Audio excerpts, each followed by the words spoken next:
এরা মানুষকে বোঝায় চার মাযহাবের মুসল্লিদের মধ্যে নাকি কুস্তাকুস্তি হয়, মারামারি হয়।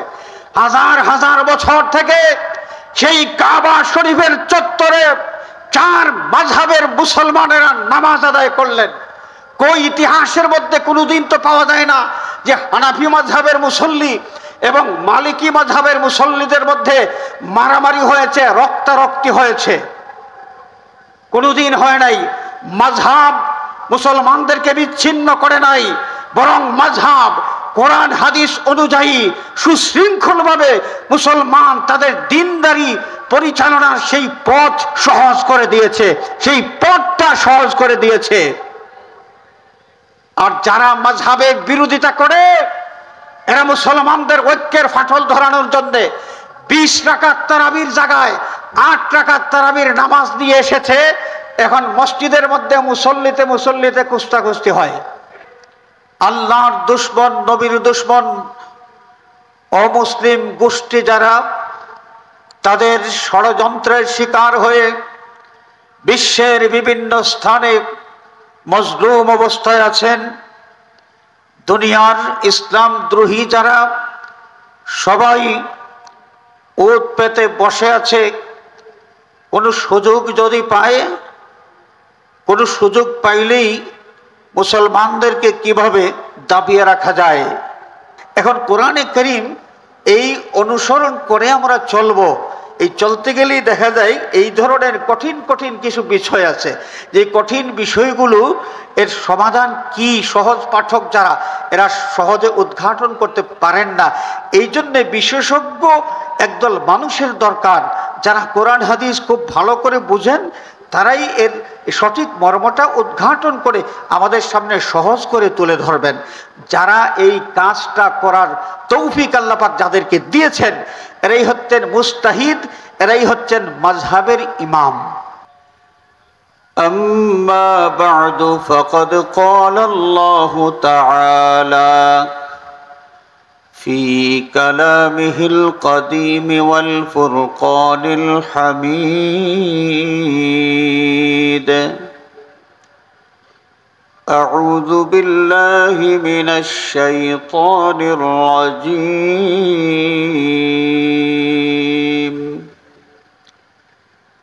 بسم الله الرحمن الرحيم.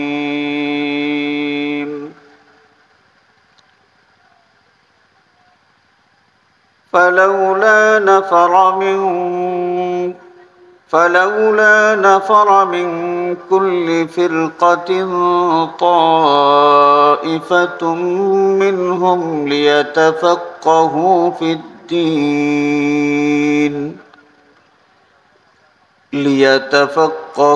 في الدين ولينذروا قومهم إذا رجعوا إليهم لعلهم يحذرون.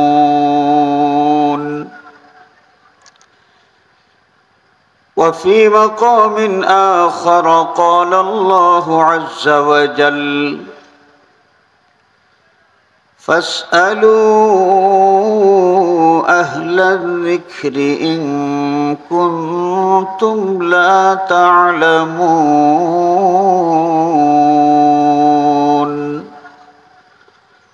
صدق الله مولانا العظيم، وصدق رسوله النبي الأمين الحبيب الكريم.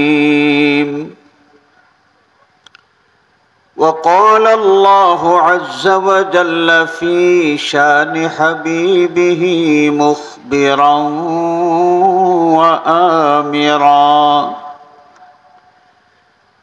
إن الله وملائكته يصلون على النبي يا أيها الذين آمنوا صلوا عليه صلوا عليه وسلموا تسليما بسم الله والحمد لله الصلاة والسلام عليك يا رسول الله بسم الله والحمد لله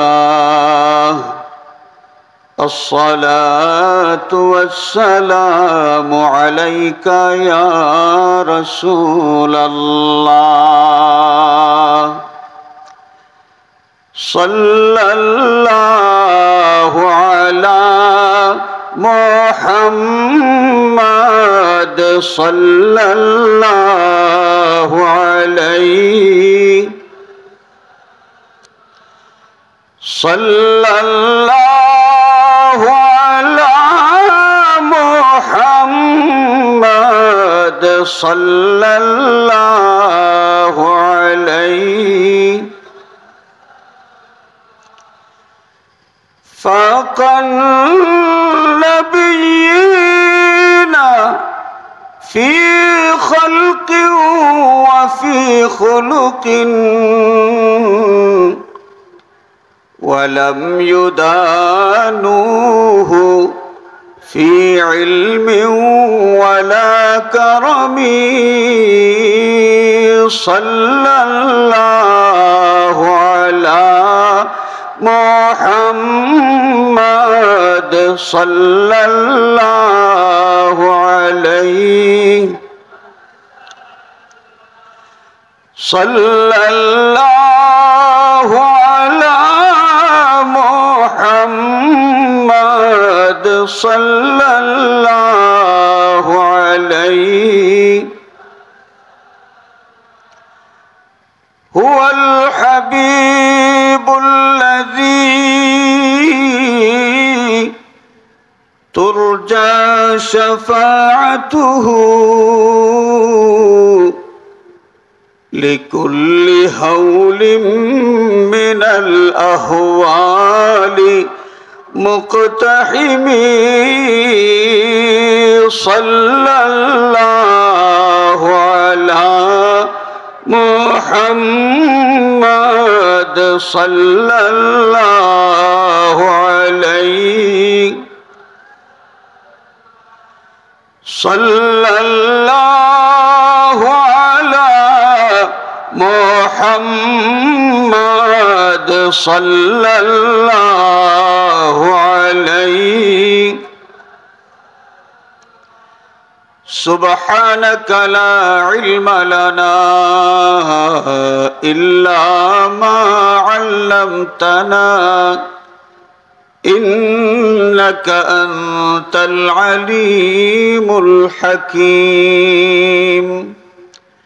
رب اشرح لي صدري ويسر لي أمري واحلل عقدة من لساني يفقه قولي أستاذ المحدثين رئيس القراء والمفسرين آئینہ جمال احمدی مرشد المرشدین سلطان العارفین سیدنا سندنا আল্লামা ফুলতলি সাহেব কিবলা রহমতুল্লাহ আলাইহি ইসালে সওয়াব উপলক্ষে আয়োজিত আজকের এই মুবারক মাহফিলের নেহায়ত কাবিলে ইহতারাম সাহেবে সদর উলামায়ে কেরাম হুফাজে কেরাম শ্রদ্ধেয় মুরব্বিয়ান বিরাদরানে তরিকত বিরাদরানে আহলে সুন্নত আল্লাহ রব্বুল আলমিনের শাহানশাহী দরবারে লাখো কোটি শুকরিয়া যে মহান মালিক মেহেরবানি করে আজকের এই মুবারক মাহফিলে হাজির হওয়ার তৌফিক এবং সুযোগ আমাদেরকে দিয়েছেন আমরা সবাই মহান মালিকের শুকরিয়া জানাই, সবাই বলি আলহামদুলিল্লাহ। হাজরিন, আজকের এই মোবারক মাহফিলে কথা বলার যোগ্যতা আমার নাই। হুকুম তামিল করার জন্যে আপনাদের খেদমতে হাজির হয়েছি। যে আয়াতে করিমা তেলাওয়াত করলাম, এই আয়াতে করিমার আঙ্গিকে সামান্য কয়েকটি কথা আপনাদের খেদমতে আরজ করেই শেষ করব ইনশাআল্লাহ। ওয়া মা তৌফিকি ইল্লা বিল্লাহ, আলাইহি তাওয়াক্কালতু ওয়া ইলাইহি উনীব। হাজরিন, আমাদের দয়াল নবীজি সাল্লাল্লাহু আলাইহি ওয়াসাল্লামের আগে পৃথিবীতে যত নবী রাসূল ছিলেন, তাদের যুগে নবীর দুশমন যারা ছিল সবাই প্রকাশ্য দুশমন ছিল। ব্যতিক্রম আখিরি জামানার নবীর যুগ।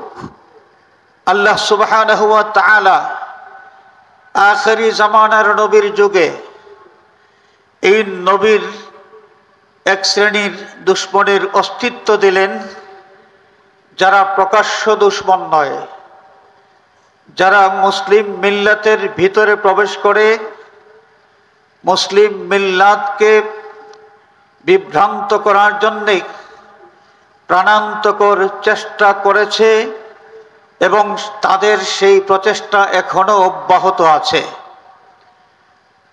বর্তমানে মুসলিম বিশ্ব একদিক থেকে আল্লাহর দুশমন, নবীর দুশমন, অমুসলিম গোষ্ঠী যারা তাদের ষড়যন্ত্রের শিকার হয়ে বিশ্বের বিভিন্ন স্থানে মজলুম অবস্থায় আছেন। দুনিয়ার ইসলাম দ্রোহী যারা সবাই ওত পেতে বসে আছে, কোনো সুযোগ যদি পায়, কোনো সুযোগ পাইলেই মুসলমানদেরকে কিভাবে দাবিয়ে রাখা যায়। আরেক দিক থেকে মুসলমানের ভিতরে প্রবেশ করে ঘাপটি মেরে একদল লোক যারা তাদের কর্মযজ্ঞ চালিয়ে যাচ্ছে মুসলমানদেরকে বিভ্রান্ত করার জন্যে, মুসলমানদের ইস্পাত কঠিন যে ঐক্য, সেই ঐক্যের মধ্যে ফাটল ধরানোর জন্যে। হাজিরিন, নানান এই বিভ্রান্তি যারা ছড়ায় মুসলমানদের ভিতরে, এই সমস্ত দুরাচারগুলো মুসলিম মিল্লাতের জন্য সবচাইতে বেশি ক্ষতিকর। আমি আপনাদের সামনে একটা বিষয়ে আলোকপাত করতে চাই।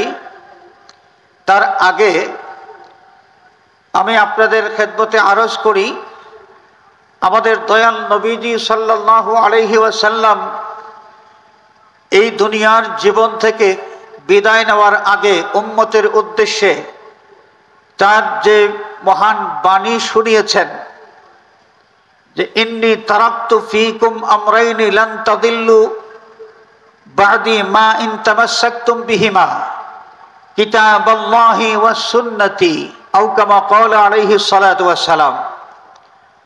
আল্লাহর নবী ইরশাদ ফরমান যে আমি তোমাদের কাছে গুরুত্বপূর্ণ দুইটা বিষয় রেখে যাচ্ছি। আমি পৃথিবীর থেকে চলে যাওয়ার পরেও এই দুইটা বিষয় তোমরা যদি আঁকড়ে ধরে থাকো তাহলে তোমরা কখনো বিভ্রান্ত হবে না। এই দুইটার একটা হলো কিতাবুল্লাহ, আরেকটা হলো সুন্নতে রাসূল সাল্লাল্লাহু আলাইহি ওয়াসাল্লাম। তো হাজিরিন, আমরা সঠিক পথ ধরে চলার জন্যে কিতাবুল্লাহ এবং সুন্নতে নববী এর যথাযথ অনুসরণ করে চলা আমাদের জন্য আবশ্যক। কিন্তু এই কিতাবুল্লাহ এবং সুন্নতে রাসূলের মধ্যে, অর্থাৎ কোরআনে কারীম এবং হাদিস শরীফের মধ্যে এমন কিছু বিষয় আছে যেই বিষয়গুলো অনেক দুর্বোধ্য, অনেক দুর্বোধ্য। সাধারণ পাঠক যারা সাধারণ পাঠকদের পক্ষে এই বিষয়গুলোর মর্ম উদ্ধার করা সম্ভব হয় না। এই জন্যে কোরআন হাদিসের বিশেষজ্ঞ পণ্ডিত যারা, তাদের দ্বারস্থ হইতে হয়, তাদের কাছে যাইতে হয়। একটা উদাহরণ আমি আপনাদের সামনে দেই। কোন মহিলা যখন তালাকপ্রাপ্ত হন, তালাকপ্রাপ্তা মহিলা ইদ্যত পালন করতে হয়। ইদ্যত তিনি কতদিন পালন করবেন? আল্লাহ সুবহানাহু ওয়া তাআলা কোরআনে কারীমের মধ্যে স্পষ্ট করে জানিয়ে দিয়েছেন, والمطلقات يتربصن بأنفسهن ثلاثة قروء। তালাকপ্রাপ্ত মহিলা তারা 3 কুরু পরিমাণ ইদ্যত পালন করবেন। কথাগুলো মেহেরবানি করে একটু খেয়াল দিয়ে শুনবেন। তালাকপ্রাপ্ত মহিলার ইদ্যত বলা হয়েছে 3 কুরু। কত? 3 কুরু। এখন কুরু শব্দ বলতে কি বোঝায়? অ্যারাবিক ডিকশনারি যদি আমরা খুলি, তাহলে এই কুরু শব্দের 2 ধরনের অর্থ পাওয়া যায়।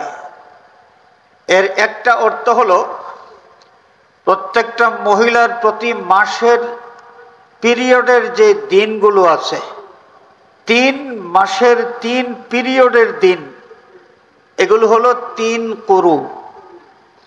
আরেকটা অর্থ হলো প্রত্যেকটা মহিলার প্রতি মাসের যে পিরিয়ড, এর পিরিয়ড ছাড়া সুস্থতার যে দিনগুলো আছে, 3 মাসের সুস্থতার দিনগুলো, এগুলো হচ্ছে 3 কুরু। এখন কুরু শব্দের যেই অর্থ, এই অর্থ বিপরীতধর্মী 2টা অর্থ আমরা পেয়ে গেলাম। এখন একজন তালাকপ্রাপ্ত মহিলা ইদ্যত পালন করবেন কতদিন? কোরআন শরীফের মধ্যে আছে, দেওয়া আছে, কিন্তু বিষয়টা দুর্বোধ্য হয়ে গেছে আমাদের কাছে। এখন আমরা কি করতে হবে? কারণ যারা মনে করেন যে কোরআন শরীফের তর্জমা পড়ে আপনি কোরআন শরীফ বুঝবেন, আর হাদিস শরীফের তর্জমা পড়েই আপনি হাদিস শরীফ বুঝে ফেলবেন, এই কথাটা কিন্তু ঠিক নয়। এই কথাটা কি নয়? ঠিক নয়। অনুবাদ দিয়া, তর্জমা দিয়া কোরআন হাদিস বোঝা যায় না। আমাদের মধ্যে কিছু মানুষ এই ভুলের মধ্যে আছেন। বাংলা তর্জমা পড়েছেন, সূরা ফাতিহা থেকে নাস পর্যন্ত 30 পারা কোরআন শরীফের বাংলা তর্জমা তিনি শিখে ফেলেছেন। অথবা সহিহ বুখারী শরীফ, মুসলিম শরীফ বাংলা অনুবাদ আছে, এই হাদিস গ্রন্থগুলোর বাংলা অনুবাদ পড়েছেন প্রথম থেকে শেষ পর্যন্ত।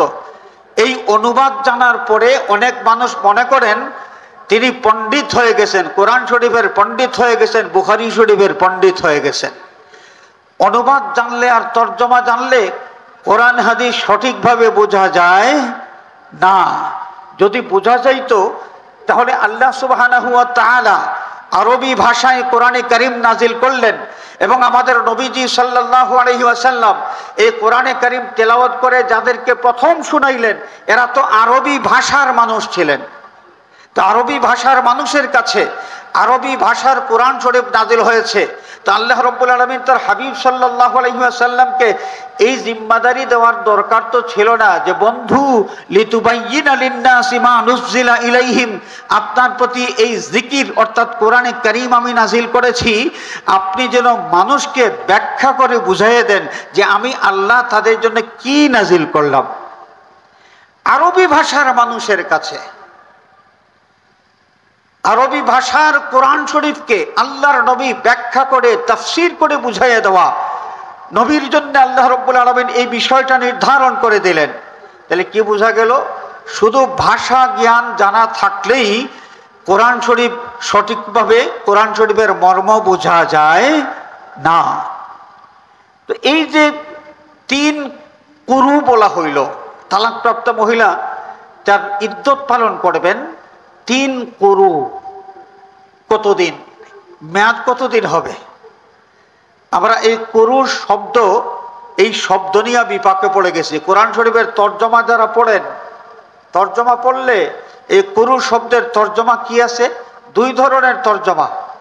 দুই ধরনের তর্জমা আছে এবং দুইটা বিপরীত ধর্মী। একটা হলো যে 3 মাসের 3 পিরিয়ডের সময়, আরেকটা হলো 3 মাসের 3 সুস্থতার সময়। এখন আপনি কোনটা ধরবেন, ম্যাথ কোনটা ধরবেন? হাজিরিনে কেরাম, আমরা যখন বিপাকে পড়ে গেলাম তখন আমরা দ্বারস্থ হলাম কার কাছে? কোরআন হাদিসের পণ্ডিত যারা, যাদেরকে আল্লাহ রব্বুল আলামিন কোরআনে কারীম বুঝার মতো যথেষ্ট পরিমাণ জ্ঞান দিয়েছেন, যাদেরকে মুস্তাহিদ বলা হয়। ইজতিহাদ করে তারা এই জটিল বিষয়ের সহজ সমাধান বের করে দিয়েছেন। ইমামে আজম আবু হানিফা রহমতুল্লাহ আলাইহি এইখানে এই যে 3 শব্দটা ধরে এখানে সমাধান বের করে দিয়েছেন যে 3 এমন একটা শব্দ যেই শব্দ দ্বারা নির্ধারিত একটা সংখ্যা বোঝায়। এখন যদি সুস্থতার সময় ধরা হয়, পুরু শব্দের অর্থ যদি সুস্থতার সময় ধরা হয়, তাহলে 3 সংখ্যাটা পুরাপুরি পাওয়া যায় না, হয়তো 3-এর বেশি পাওয়া যাবে, না হলে 3-এর কম পাওয়া যাবে। 3 সংখ্যা পরিপূর্ণরূপে পাওয়া যাবে না। আর যদি 3 মাসের 3 পিরিয়ডের সময় ধরা হয়, তাহলে 3 সংখ্যাটা পরিপূর্ণরূপে পাওয়া যাবে। সুতরাং ইমামে আজম আবু হানিফা রহমতুল্লাহ আলাইহি এখানে এই জটিল বিষয়ের সমাধানটা সহজ করে দিয়েছেন এবং আমাদেরকে এই বিষয়টা জানিয়ে দিয়েছেন যে কোরআনে কারীমের এই আয়াত দ্বারা প্রমাণিত তালাকপ্রাপ্তা মহিলা 3 পুরু ইদ্যত পালন করবেন। এর অর্থ হলো তালাক পাওয়ার পরে 3 মাসের 3 পিরিয়ডের সময় যখন তার শেষ হয়ে যাবে, তখনই তার ইদ্যত পুরা হয়ে যাবে। আমরা কি বুঝতে পেরেছি? আমরা কি বিষয়টা বুঝতে পেরেছি যে কোরআন শরীফই, এই কোরআন শরীফের মধ্যে আছে বিষয়, কিন্তু বিষয়টা জটিল। যে জটিল বিষয়টা সাধারণ পাঠকের পক্ষে এর মর্ম উদ্ঘাটন করা সম্ভব নয়। তো আল্লাহর হাবিব সাল্লাল্লাহু আলাইহি ওয়াসাল্লাম আমাদেরকে ফরমাইলেন যে তোমাদের কাছে 2টা বিষয় রেখে গেছি, 2টা বিষয় যতক্ষণ পর্যন্ত তোমরা আঁকড়ে ধরে থাকবে, অর্থাৎ এর যথাযথ অনুসরণ করে চলবে, তোমরা বিভ্রান্ত হবে না। এখন কোরআনে কারীম এই অনুসরণ করে আমরা চলবো। এই চলতে গেলেই দেখা যায় এই ধরনের কঠিন কঠিন কিছু বিষয় আছে, যে কঠিন বিষয়গুলো এর সমাধান কি সহজ পাঠক যারা, এরা সহজে উদ্ঘাটন করতে পারেন না। এই জন্যে বিশেষজ্ঞ একদল মানুষের দরকার, যারা কোরআন হাদিস খুব ভালো করে বুঝেন, তারাই এর সঠিক মর্মটা উদ্ঘাটন করে আমাদের সামনে সহজ করে তুলে ধরবেন। যারা এই কাজটা করার তৌফিক আল্লাহ পাক যাদেরকে দিয়েছেন, এরাই হচ্ছেন মুস্তাহিদ, এরাই হচ্ছেন মাযহাবের ইমাম। এরাই হচ্ছেন কি? মাযহাবের ইমাম। দেখেন আল্লাহর নবী সাল্লাল্লাহু আলাইহি ওয়াসাল্লাম আরেকটা কথা বলেছেন যে আমার সুন্নত তোমাদের কাছে রেখে গেছি, হাদিস শরীফ। সেই হাদিস শরীফের মধ্যেও অনেক জটিল জটিল বিষয় আছে, যেই জটিল বিষয়গুলো সাধারণ পাঠকের পক্ষে এর সঠিক মর্ম উদ্ঘাটন করা সম্ভব হয় না। আমি কয়েকটা উদাহরণ আপনাদের সামনে পেশ করতে চাই। যেমন হাদিস শরীফের মধ্যে একটা মাসআলা সম্পর্কে হাদিস এসেছে যে পেশাব করা, দাঁড়াইয়া পেশাব করা আর বসে বসে পেশাব করা। আপনারা বলুন, আমরা দাঁড়াইয়া পেশাব করি না বসে বসে? দাঁড়াইয়া পেশাব করি না, এই যে বসে বসে পেশাব করা। আপনাদের কারো মসজিদের কোনো ইমাম সাহেব মনে করেন যদি দাঁড়াইয়া পেশাব করেছেন, কোনো মুসল্লি যদি জোহরের ওয়াক্তে এইটা দেখতে পারেন, তাহলে এই ইমাম সাহেব আর আসরের ওয়াক্তের ইমামতি করার সুযোগ পাবেন না, এর আগেই তার বিদায়। যে ইমাম সাহেব আবার দাঁড়াইয়া পেশাব করছেন। এখন ইমাম সাহেব যদি বলেন যে আমি বুখারী শরীফের হাদিসের উপর আমল করেছি, বুখারী শরীফের মধ্যে এই যে পেশাব করার ব্যাপারে যে হাদিস আছে, এই শুধুমাত্র দাঁড়াইয়া পেশাব করার হাদিস আছে, বসে বসে পেশাব করার কোনো হাদিস, কোনো রাওয়ায়াত বুখারী শরীফের মধ্যে নাই।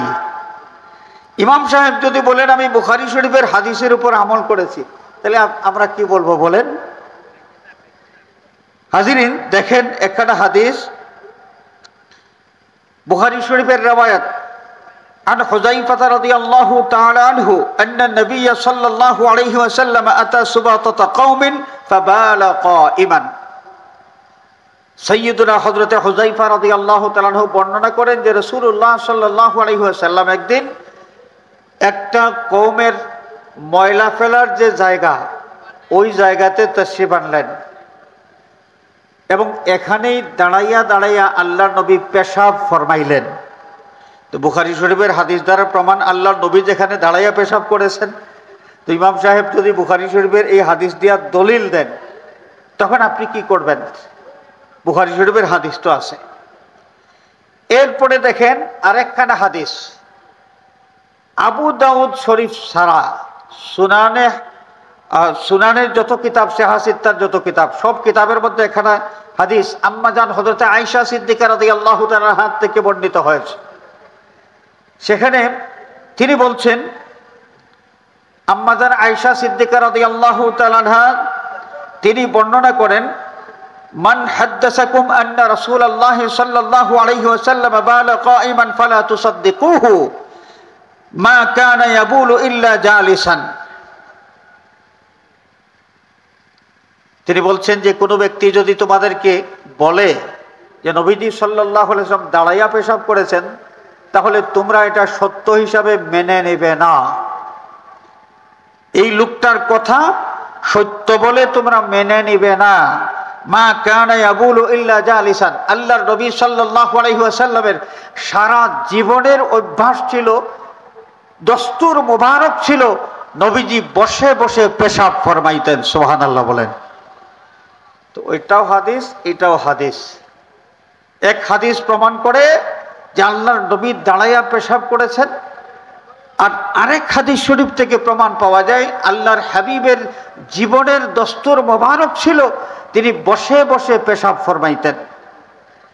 তাহলে দুইটাই হাদিস। আপনার ঘরে হাদিস শরীফের বাংলা অনুবাদ আছে, অনুবাদের মধ্যে কি এর সমাধান পাওয়া যাবে? বলেন, সমাধান পাওয়া যাবে? তাহলে যারা বলেন আমার কোরআন আছে আর হাদিস আছে, আবু হানিফা দিয়ে আর কি করব, আর শাফি দিয়া কি করব, আর ইমাম মালিক দিয়া কি করব? তা আবু হানিফা আর শাফি আর মালিকের কোনো প্রয়োজন যদি না হয়, আপনার হাদিস দিয়ে আপনি যদি সব বুঝেন, তাইলে এই বিষয়টা কিভাবে বুঝাবেন? দাঁড়াইয়া পেশাব করার হাদিস, এটা সনদ সহিহ। আর বসে বসে পেশাব করার যে হাদিস আম্মাজান হযরতে আয়েশা সিদ্দিকা রাদিয়াল্লাহু তাআলার হাত থেকে বর্ণিত হয়েছে, ওই হাদিসটার সনদ সহিহ। অনেক সনদে এই হাদিস বর্ণিত হয়েছে। দেখি, প্রশ্ন রাখলাম, কোরআন আর হাদিস ছাড়া আপনারা কিছুই মানবেন না। এখানে এই ক্ষেত্রে দাঁড়াইয়া পেশাব করবেন না বসে পেশাব করবেন? কি করবেন? নাকি দুইটার উপর আমল করবেন? কিছুক্ষণ দাঁড়াইয়া, অর্ধেক পেশাব দাঁড়াইয়া আর অর্ধেক বসে বসে, দুইটা হাদিসের উপরে আমল হয়ে যাবে, কিছু দাঁড়াইয়া আর কিছু বসে, এইভাবে নাকি? কি বলেন? তাহলে কি বোঝা গেল? তরজমা দিয়া হাদিসের আসল মর্ম বোঝা যায় না। এবারে শোনেন, আমরা উযু করি, আপনাদের সামনে আমি প্রশ্ন রাখলাম, আমরা উযুর মধ্যে হাত ধুই কয়বার?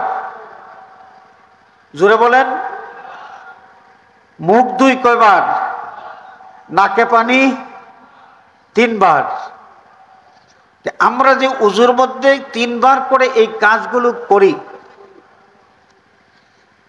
শোনেন, আপনাদেরকে আমি বুখারী শরীফের একটা হাদিস শরীফ শোনাই।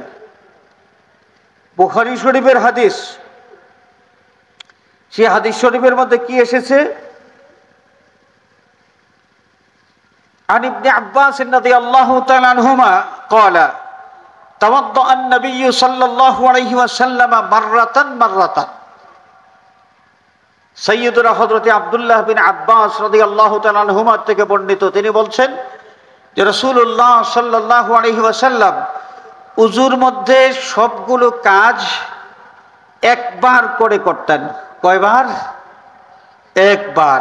হাত ধোয়া একবার, মুখ ধোয়া একবার, কুলি করা কয়বার?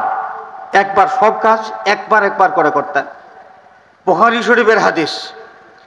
এবারে শোনেন, বুখারী শরীফের আরেকখানা হাদিস সাইয়্যিদুনা হযরত আব্দুল্লাহ বিন যায়েদ রাদিয়াল্লাহু তাআলা আনহু থেকে বর্ণিত, তিনি বলছেন আন্নান নবী সাল্লাল্লাহু আলাইহি ওয়াসাল্লাম তাওয়াদ্দা মাররাতাইনি, রাসূলুল্লাহ সাল্লাল্লাহু আলাইহি ওয়াসাল্লাম উযুর মধ্যে সব কাজ দুইবার করে করতেন। কয়বার?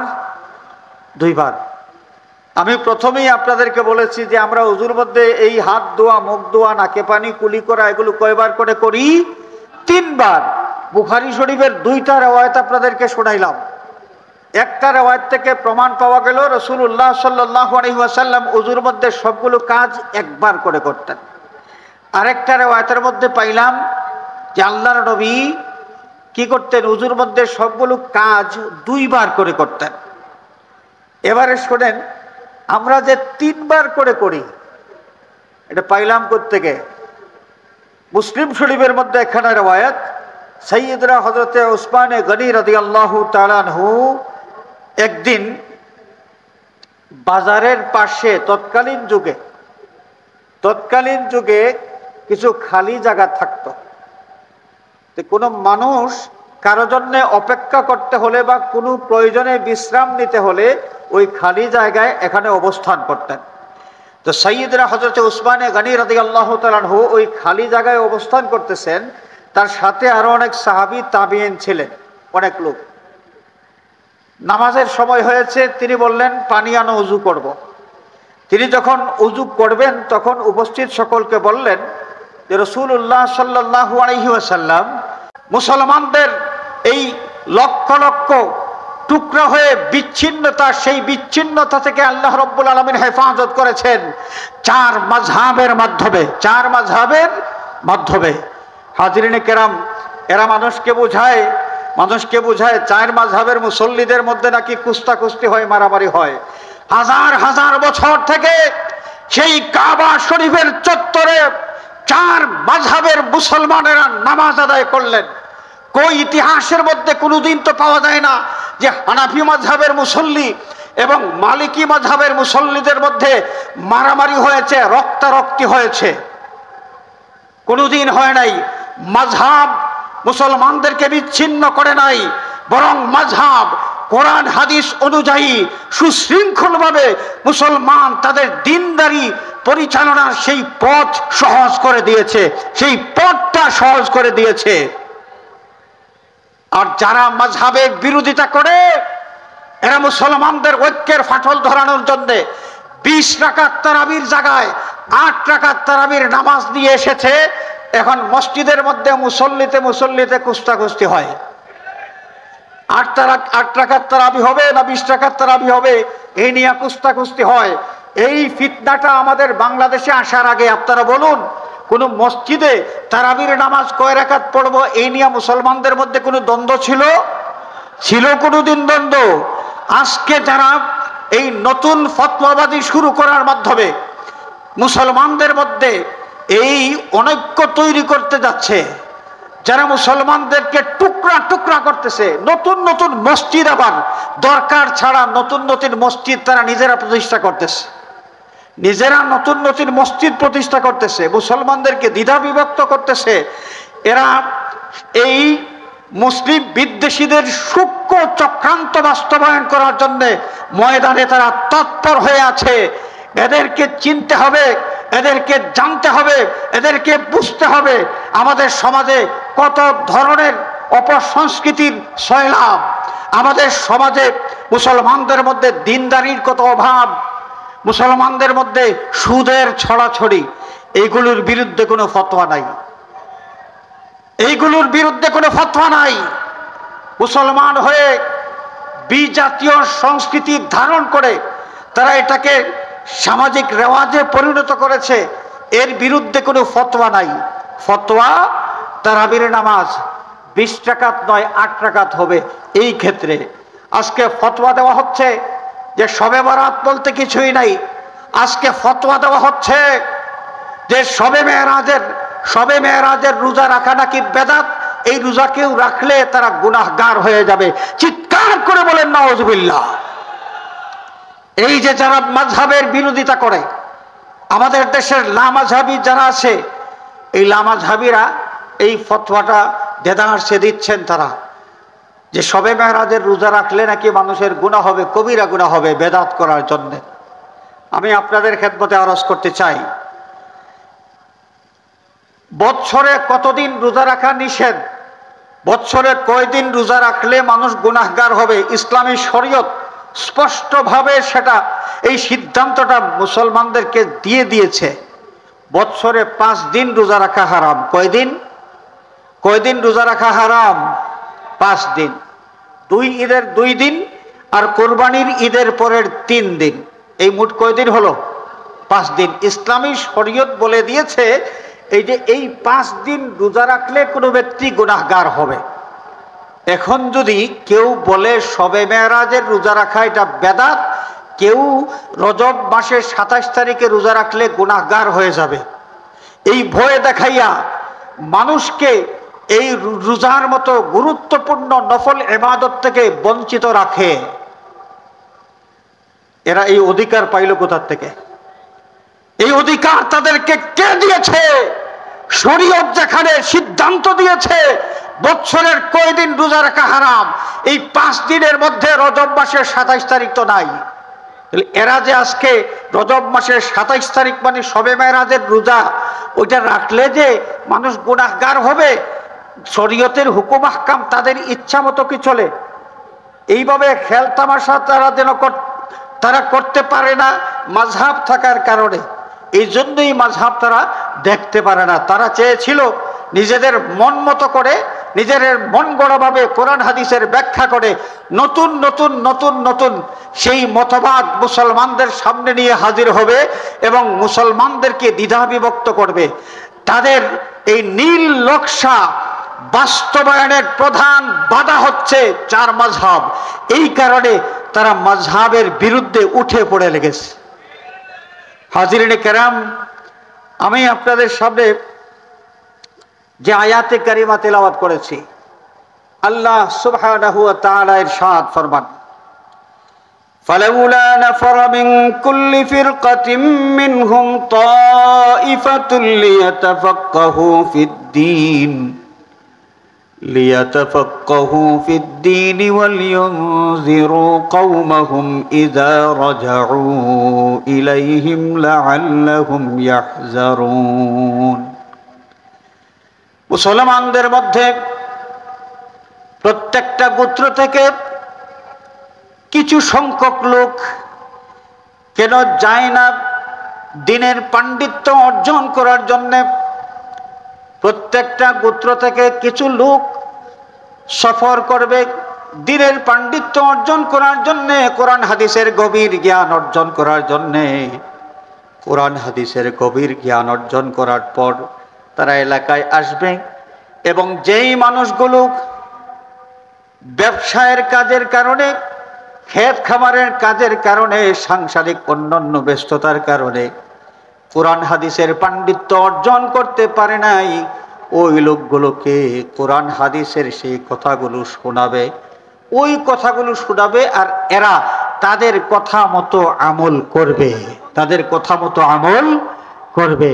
হাজিরিন, আমরা যেটা করতেছি, এই প্যান্ডেল ভর্তি মানুষ, যদি আমরা প্রশ্ন করি কোরআনে কারীম শুদ্ধ করে আমরা কয়জন তেলাওয়াত করতে পারি, আমার মনে হয় সব মানুষ হাত উঠাইতে পারবো না। এরপরে যদি বলি কোরআন শরীফের তর্জমা আমরা কয়জন জানি, আমার মনে হয় সব মানুষ হাত উঠাইতে পারবো না। আবার যদি প্রশ্ন করি যে কোরআন হাদিসের ব্যাখ্যা বিশ্লেষণ আমরা কয়জন জানি, তাহলে আমরা কত পার্সেন্ট মানুষ হাত উঠাইতে পারবো? আমরা কোরআন হাদিস বুঝি না, তাই বলে কি আমরা দিন ধর্ম পালন করব না? কি বলেন? কোরআন হাদিস বুঝি না তাই বলে কি দিন ধর্ম পালন করব না? করব। কিভাবে করব? আল্লাহ রাব্বুল আলামিন পথ বলে দিয়েছেন যে কোরআন হাদিসের পণ্ডিতেরা কোরআন হাদিসের গভীর জ্ঞান অর্জন করে আসবে এবং তারা কোরআন হাদিসের বাণী তোমাদেরকে শোনাবে আর তোমরা তাদের কথা অনুসরণ করে চলবে, তাদের কথা অনুসরণ করে চলবে। তাহলে এরা যে বলে কোরআন হাদিস ছাড়া কিছুই মানি না, কোরআন হাদিস ছাড়া আর কিছুই মানি না, হাজিরিনে কেরাম, এই কথাটা তারা পাইল কই? তারা নিজেরাও তো এর উপর আমল করে না। নিজেরাও আমল করে না কিভাবে জানেন? যখন কোনো আহলে সুন্নাত ওয়াল জামাতের আকীদার পক্ষে কোনো হাদিস তাদের সামনে তুলে ধরা হয়, তখন তারা বলে যে ইবনে তাইমিয়া এই হাদিসকে বলেছেন জাল হাদিস, নাসিরউদ্দিন আলবানী বলেছেন এই হাদিসটা জাল হাদিস। তাহলে তারা ইবনে তাইমিয়াকে অনুসরণ করে না? জাল হাদিস আর কোনটা সহিহ হাদিস, এটা হাদিসের ইবারতের মধ্যে লেখা থাকে? হাদিসের ইবারতের মধ্যে লেখা থাকে? কি বলেন? লেখা থাকে না। তাহলে হাদিস ছাড়া তারা কিছুই মানে না। তাহলে ইবনে তাইমিয়াকে মানে কেমনে? নাসিরউদ্দিন আলবানীকে কেন মানে? বিন বাসকে তারা কেন মানে? বিন বাসকে মানলে কিছু হয় না, নাসিরউদ্দিন আলবানীকে মানলে কিছু হয় না। আর ইমামে আজম আবু হানিফা রাহমাতুল্লাহ আলাইহি কোরআন হাদিসের গবেষণা করে কোরআন হাদিসের কথাগুলো আমাদের সামনে তুলে ধরলে এইখানেই শিরিকের গন্ধ পাওয়া যায়। আসলে কথা হলো মুসলমানদেরকে বিভ্রান্ত করা। আল্লাহ সুবহানাহু ওয়া তাআলা আমাদেরকে বিভ্রান্তিকর এই ধরনের নতুন নতুন যে দল, নতুন ফিতনা, লামাযহাবী, এই ফিতনাবাজদের কবল থেকে যারা হেফাজত করেন, মাযহাবের অনুসরণ করে যথাযথ অনুসরণ করার মাধ্যমে আমরা কোরআন হাদিস অনুযায়ী শরীয়তের হুকুম আহকাম সুন্দরভাবে মেনে চলে আমাদের জীবনটা যেন পরিচালনা করতে পারি। আল্লাহ পাক এই তৌফিক আমাদেরকে দান করুন, আমিন। ওয়া আখিরু দাওয়ানা আনিল হামদুলিল্লাহি রাব্বিল আলামিন। আসসালামু আলাইকুম ওয়া রাহমাতুল্লাহ।